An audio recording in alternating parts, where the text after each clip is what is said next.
시편은 전체 150편으로 되어 있습니다.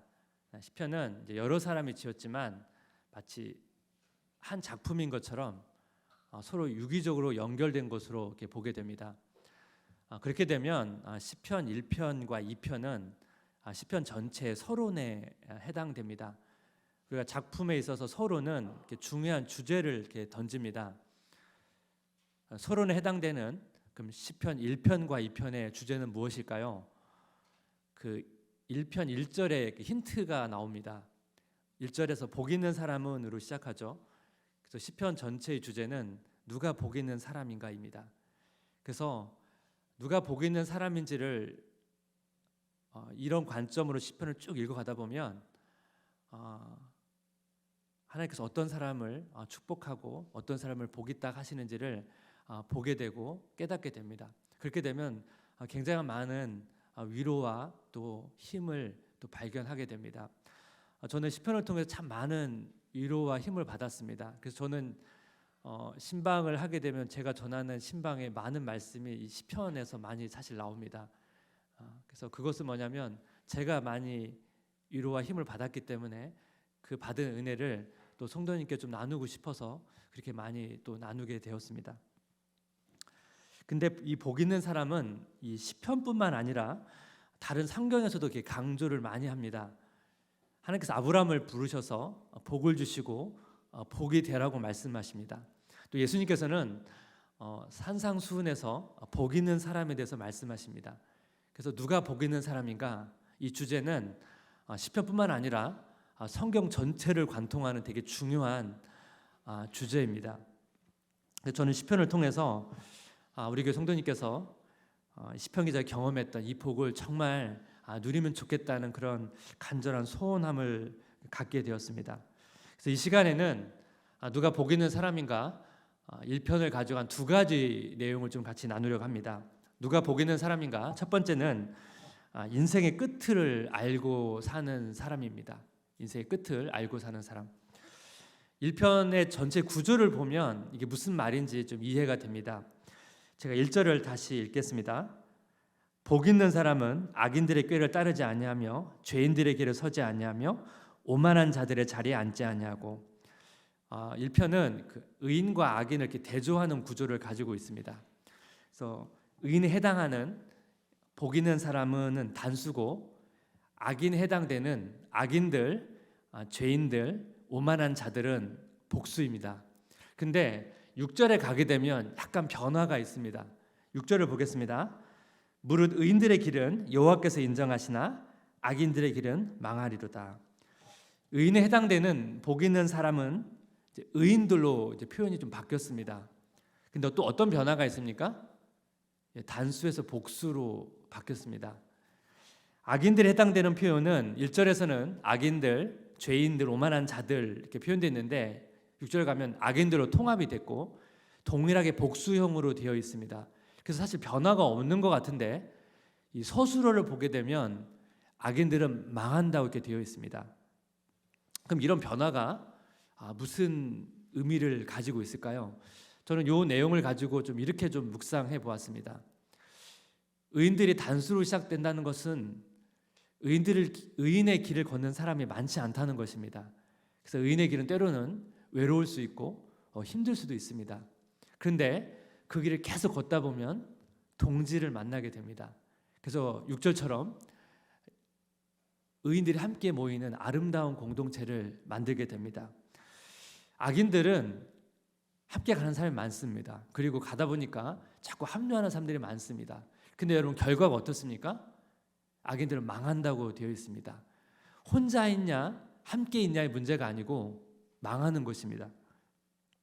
그래서 예수님께서 비유로 말씀하신 내용이 있습니다. 누가복음 12장 16절 20절 말씀입니다.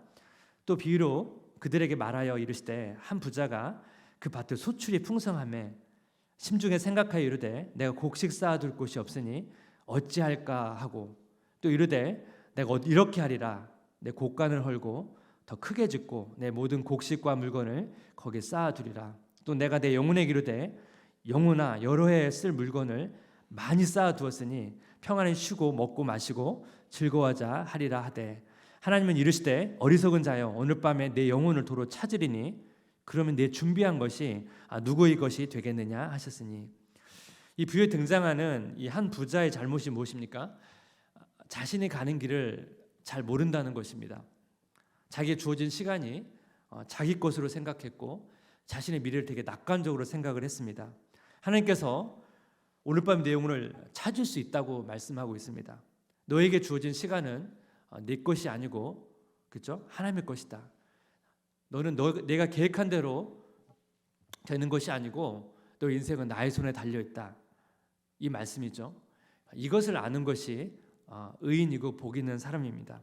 그래서 이 복 있는 사람은 때로는 길을 가다가 또 넘어질 수도 있고 힘들 때도 있고 벗어날 때도 있지만 자기가 깨달았을 때 끝까지 의인의 길을 선택하는 사람입니다. 그리고 그 선택에 대한 보상은 엄청 큽니다. 시편 1편을 보면 이 악인의 결과뿐만 아니라 의인의 결과도 이렇게 얘기를 합니다. 제가 앞에서도 의인의 결과를 얘기하겠습니다. 의인들이 뭐예요? 처음에는 홀로 걷는 것 같지만 아름다운 공동체를 이룬다고 말씀을 드렸습니다. 또 3절을 보면 그는 시냇가에 심은 나무가 철을 따라 열매를 맺으며 그 잎사귀가 마르지 아니함 같으니 그가 하는 모든 일이 다 형통하리로다. 열매도 맺고 다 형통한다. 이 형통이라는 말은 우리가 많이 쓰는 표현이긴 하지만 세상적으로는 잘 풀린다는 거죠. 근데 성경에서 말하는 형통은 주님의 뜻이 이루어지는 것입니다. 사실 의인은 하나님의 뜻이 이루어지기를 정말로 소원하고 갈망하는 사람이기 때문에 하나님의 뜻이 이루어지는 걸 보면서 또 그 열매가 맺어지는 것을 보면서 함께 그 풍성함을 누리는 것입니다. 그래서 이 시편을 계속 읽어가다 보면 참 억울한 상황 속에서 자기를 막 비난하고 공격하는 사람들 속에서 또 오랜 시간 고난이 지속되는 상황 속에서 이 시편 기자가 하나님을 찬양하는 것을 보게 됩니다. 여러분, 어떻게 이런 상황에서도 하나님을 찬양할 수 있습니까? 그것은 바로 자신의 인생의 끝을 알기 때문에 그렇습니다. 하나님께서 의인의 길을 인정해 주실 것을 신뢰하기 때문에 그렇습니다. 그 하나님께서 하나님의 뜻을 반드시 이루실 것을 신뢰하기 때문에 그렇습니다. 이러한 믿음이 있을 때 우리가 하나님을 찬양할 수가 있습니다. 누가 복 있는 사람인가? 자기 인생의 끝을 알고 사는 사람입니다. 인생의 끝에 누가 서 있는지 알고 내 인생이 누구의 손에 달려 있는지 아는 사람입니다. 저는 그 예전에 시편을 읽다가 이 복 있는 사람이 무엇인지를 이렇게 읽다가 깨달음이 온 적이 있습니다. 사실 이것은 그동안 제가 생각했던 복 있는 사람과 좀 다른 관점의 내용이었습니다. 근데 제가 그 내용을 깨닫고 나서 그때 제가 간절하게 하나님께 이 기도 제목을 가지고 기도한 적이 있습니다. 하나님, 저에게 이 복을 주시옵소서. 제가 이 복을 이전에 좀 다른 관점을 많이 생각했는데 이 말씀을 시편을 보니까 그것이 아니군요. 하나님, 이 복을 진짜 내가 경험하고 싶습니다. 그래서 이 기도 제목을 가지고 이렇게 간절히 매달리면서 이 은혜를 달라고, 이 복을 달라고 간절히 하나님께 매달리며 기도했던 적이 있습니다. 저는 이곳에 나오신 또 예배를 참여하는 모든 성도님께서 이 복을 또 사모하시고 이 복을 하나님께 간절히 구하면서 은혜를 구하시는 성도님 되시면 좋겠습니다. 누가 복 있는 사람인가? 두 번째는 뭐냐면 죄의 유혹을 이기는 자입니다. 죄의 유혹을 이기는 자. 오늘 설교 제목을 왜 우리는 유혹에 넘어지는가로 잡았다가 시편의 주제를 좀 살리고 싶어서 제목을 바꿨습니다. 어떻게 우리는 죄 유혹에 넘어지는가? 또 반대로 어떻게 우리는 죄의 유혹을 이길 수 있는가? 이 질문에 대해서 많은 것을 깨달을 수가 있습니다. 그래서 이 내용을 가지고 어떻게 우리가 죄 유혹에 잘 넘어지는지의 관점을 가지고 좀 한번 보겠습니다. 먼저 1절을 보겠습니다. 복 있는 사람은 악인들의 꾀를 따르지 아니하며 죄인들의 길에 서지 아니하며 오만한 자들의 자리에 앉지 아니하고. 여기 보시면 1절을 보면 여기 명사가 등장합니다. 3번. 꽤, 길, 자리입니다. 꽤, 길, 자리. 근데 이 꾀라는 건 뭐냐면 생각 궁리를 말합니다. 생각하고 궁리하는 거.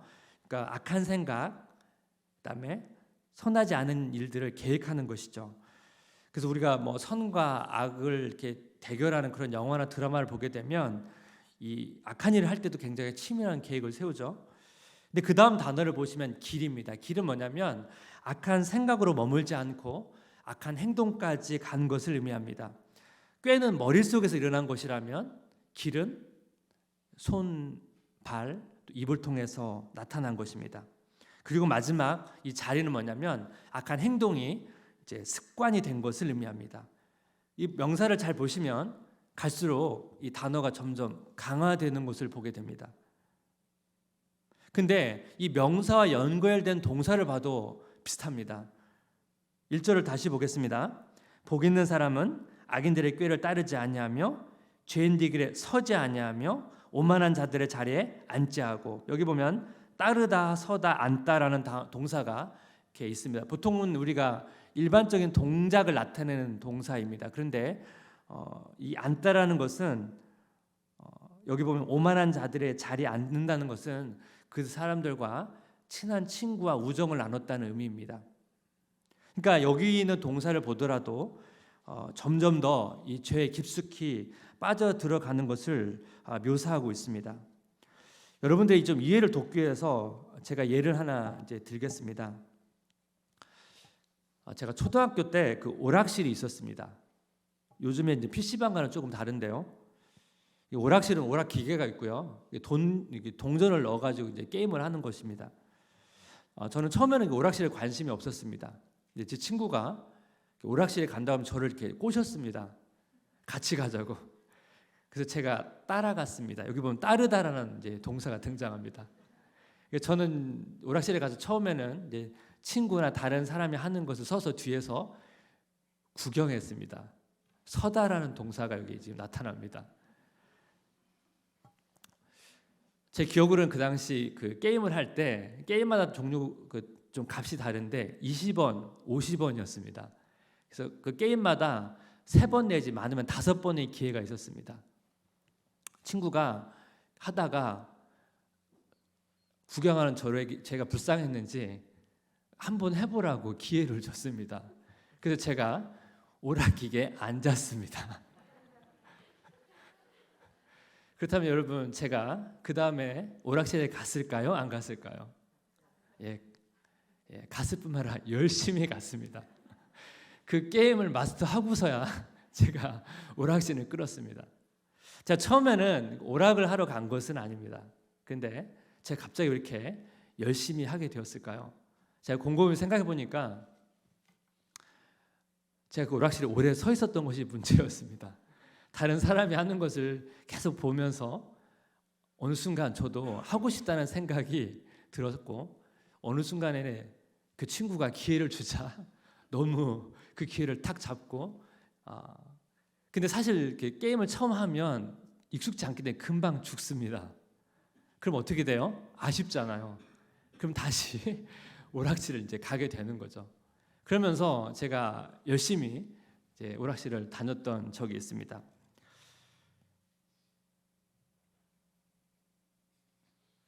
제가 오락실에 이제 오래 이제 습관이 돼서 가게 되면서 제가 뭘 이제 나중에 지나서 생각을 해보니까, 처음에는 막 열심히 다닌 건 아닙니다. 갈까 말까 고민도 했고, 또 돈이 아깝잖아요. 하여튼 20원, 그 당시는 큰 돈이거든요. 50원. 그래서 이게 돈을 이렇게 써야 되기 때문에 사실 되게 어떻게 보면 저도 이렇게 갈등이 있었습니다. 근데 어느 순간 보니까 저는 갈등이 없었습니다.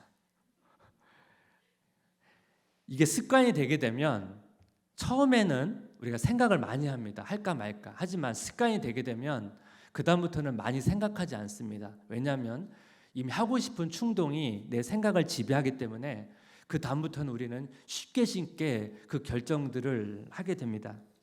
내가 아무리 하면 안 된다는 생각을 할 때가 있으면 때로는 너무 한 것 같다, 이제 그만해야겠다. 하지만 대부분 그런 생각을 하더라도 그걸 잘 이기지 못합니다. 왜냐하면 하고 싶은 충동이 내 생각을 지배하기 때문에 그렇습니다. 그래서 그때는 우리가 이 충동을 이기기가 쉽지 않습니다. 우리가 죄를 지을 때도 이와 비슷합니다. 성경에서도 이런 패턴을 보여주는 내용들이 많이 있는데 대표적인 인물이 롯입니다. 롯은 아브라함과 이제 재산이 불어나면서 갈등이 일어나서 이제 갈라지죠. 창세기 13장 10절입니다. 이에 롯이 눈을 들어 요단지역을 바라본즉 소알까지 온 땅에 물이 넉넉하니 여호와께서 소돔과 고모라를 멸하시기 전이었으므로 여호와의 동산 같고 애굽 땅과 같았더라. 롯은 첫 번째 눈을 들어서 바라보았습니다. 그렇죠? 그 여러 가지 생각을 했겠죠. 근데 어느 땅을 보니까 에덴 동산 같고 애굽 땅 같은 곳이 보였습니다. 그리고 저곳에 가서 지내고 싶었겠죠. 그럼 롯이 어떤 선택을 했겠습니까? 창세기 13장 12절입니다. 아브라함은 가나안 땅에 거주하였고 롯은 그 지역의 도시들에 머무르며 그 장막을 옮겨 소돔까지 이르렀더라. 여기서 되게 중요한 게 있습니다. 롯이 처음부터 소돔에 가지 않았습니다. 본문을 보시면 소돔 근처에 있는 지역에 살다가 나중에 소돔에 가게 되었습니다. 롯은 처음에 눈으로 봤고 가고 싶은 땅에 있었고 그러면서 점점 그 가까운 곳으로 이동하면서 결과적으로 어디요? 소돔까지 가게 되었습니다. 근데 한 가지 더 중요한 게 남았습니다. 하나님께서 그 소돔 땅을 심판하실 때 그 롯에 관련된 그 중요한 설명하는 구절이 있습니다. 창세기 19장 1절입니다. 저녁 때 그 두 천사가 소돔에 이르니 마침 롯이 소돔 성문에 앉아 있다가 그들을 보고 일어나 영접하고 땅에 엎드려 절하며. 이 구약에서 이렇게 성문에 앉았다는 것은 그냥 동작을 나타내는 의미가 아닙니다. 이 성문이라고 하는 것은 재판이나 회의를 할 때 중요한 것을 결정하는 곳입니다. 그러니까 롯이 그런 결정을 하는 사람이었다는 것입니다. 롯이 그 당시에 소돔 지역에서 그런 영향력을 행사할 수 있는 사람이었다는 것을 우리가 알 수가 있습니다. 롯이 소돔에 처음 이사 갔을 때 아마 이런 자리에 오르지는 않았을 것입니다. 롯은 처음에 소돔 사람들과 함께 어울리고 또 친구 관계를 맺고 그러면서 인정을 받으면서 이 자리에 가게 된 것입니다. 우리는 이제 이후 롯의 이야기를 잘 알고 있죠. 이 천사가 방문했을 때 또 심판이 예고되고 이 소돔을 빠져나가는 과정에서 롯이 어떤 말을 했고 어떤 행동을 했는지 우리는 알고 있습니다. 롯의 말과 롯의 행동을 보면 사실 되게 충격적인 부분이 있습니다. 그런데 롯은 자신이 인식하지 못할 정도로 이미 그 소돔의 문화에 깊이 빠져들었다는 것을 알 수가 있습니다. 사랑하는 성도 여러분, 우리가 죄에 넘어질 때 우리가 순간적인 실수로 넘어질 수도 있지만 사실 내가 인식하지 못할 뿐이지 이미 오래전부터 예고된 일일 수가 있습니다. 특별히 오랜 시간 동안 형성된 죄는 사실 우리가 잘 인식을 못합니다. 그리고 우리가 이제 이게 죄라는 것을 내가 발견했을 때는 그 죄에서 돌이키기가 좀 쉽지가 않습니다. 제가 아까 말씀드린 것처럼 이미 그 습관이 내 마음을 지배하기 때문에 그렇습니다. 그래서 존 오웰 목사님은 그 죄가 내 마음을 완전히 장악하기 전에 그 죄와 싸워야 훨씬 죄를 이기기가 쉽다고 말씀을 했습니다. 그러기 위해서는 우리가 우리 자신을 좀 잘 알아야 됩니다. 내 안에 어떤 충동이 있는지, 내가 어떤 충동에 좀 약한지, 내가 어떤 단계를 통해서 죄에 쉽게 잘 넘어지는지 이것을 잘 알아야 그 죄를 잘 막아낼 수가 있습니다. 이러기 위해서는 제가 아까 말씀드린 것처럼 하나님의 은혜가 좀 필요합니다. 오랫동안 우리가 습관이 형성되어 있기 때문에 우리는 이거를 잘 인식하지 못합니다. 그래서 하나님께 나 이런 모습들을 이 내면에 깊이 있는 모습들을 하나님께서 보여주시도록 깨닫게 해주도록 좀 기도해야 됩니다. 말씀을 좀 마무리하려고 하는데요. 예수님께서 이 땅에 오셔서 많은 유혹을 이기셨습니다. 예수님께서는 어떻게 이것을 이기셨을까요? 예수님께서는 십자가의 죽음으로 자기 인생이 끝나는 것이 아니라 부활하시고 승천하셔서 하늘 보좌 우편에서 모든 만물을 다스릴 것을 알고 계셨습니다. 그렇기 때문에 예수님은 이 유혹들을 이기실 수 있었습니다. 우리도 예수님과 함께 그 자리로 부름받은 사람입니다. 우리도 이 인생의 끝을 알게 될 때 우리가 우리 삶에서 다가오는 죄의 유혹들을 잘 이길 수가 있습니다. 또 하나는 우리 자신이 어떤 죄에 잘 넘어지는지, 또 어떤 환경에서 잘 넘어지는지를 잘 알면 죄를 훨씬 더 줄일 수가 있습니다. 사탄은 우리의 약점을 잘 압니다. 우리의 행동과 우리 연약함을 알기 때문에 우리 그 약한 부분을 잘 공격합니다. 그래서 우리가 우리 약점을 알아야 사탄의 루트를 차단할 수 있고, 그래서 우리가 훨씬 더 죄에 대해서 잘 저항할 수가 있습니다. 우리가 이것을 잘 모른다면 이 영적 싸움에서 승리하는 것이 쉽지가 않습니다. 설교를 마무리하겠습니다. 시편 기자는 지금 우리에게 질문을 던지고 있습니다. 누가 복 있는 사람인가? 누가 복 있는 사람인가? 우리가 그 복을 누리고 있는 사람이라고 고백할 수 있는 성도님 되시기를 주님의 이름으로 기도하고 축복합니다.